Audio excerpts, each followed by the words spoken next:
Quinto all'interno è Carmelino a chiudere Belfagor. Quando al primo passaggio davanti al palo d'arrivo è buona l'andatura imposta da Corredor. Avere buoni motivi per respingere il grigio Carmelino. Terza è Aster ai 100 finali, una lotta a due con Caracas all'interno, Carmelino all'esterno, una lotta che si protrae fin sul palo con Carmelino che vince su Caracas Girl, poi Aster e Curiosone.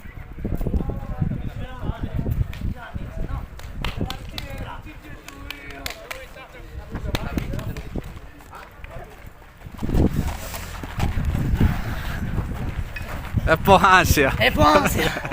Sandro Gessa con Carmelino, insomma, all'ultimo tuffo salva la vittoria, tra l'altro contendendorsela con una gran cavalla che è Caracas Girl, insomma anche lui sballottato da 2006 a 1000 oggi di nuovo. Sì, no, diciamo che sono i cavalli buoni, fanno ste robe, l'altra volta 1000 metri vista dritta, oggi 2000 e mi sono coperto subito dietro quella che pensavo che era la cavalla da battere.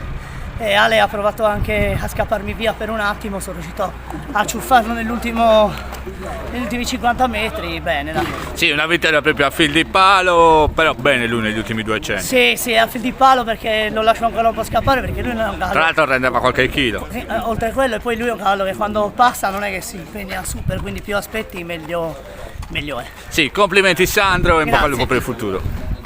Bene. Gianni Ruzzu per Carmelino. In assenza del proprietario, intervistiamo a te, insomma una bella vittoria, era atteso anche lui, insomma una prova di continuità di ciò che aveva fatto fino ad oggi. Oggi si è dimostrato il cavallo forse 3 milioni anglo-arabo che abbiamo in Sardegna. Sì, molto dai, ha battuto la cavalla che stavo temendo, che alla fine ha chiuso la favorita sui 2000 metri è uscita la corsa che volevo vedere io, dai, il cavallo ha risposto molto bene. Soddisfatto.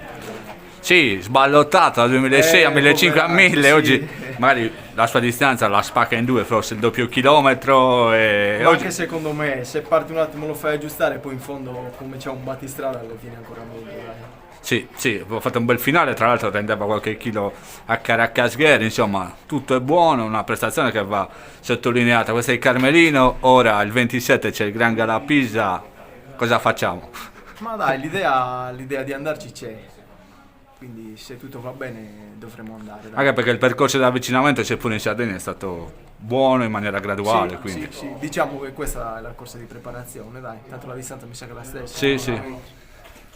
Complimenti Gianni a te, al Grazie. proprietario allevatore Giuseppe Milia e in bocca al lupo per il futuro. Grazie.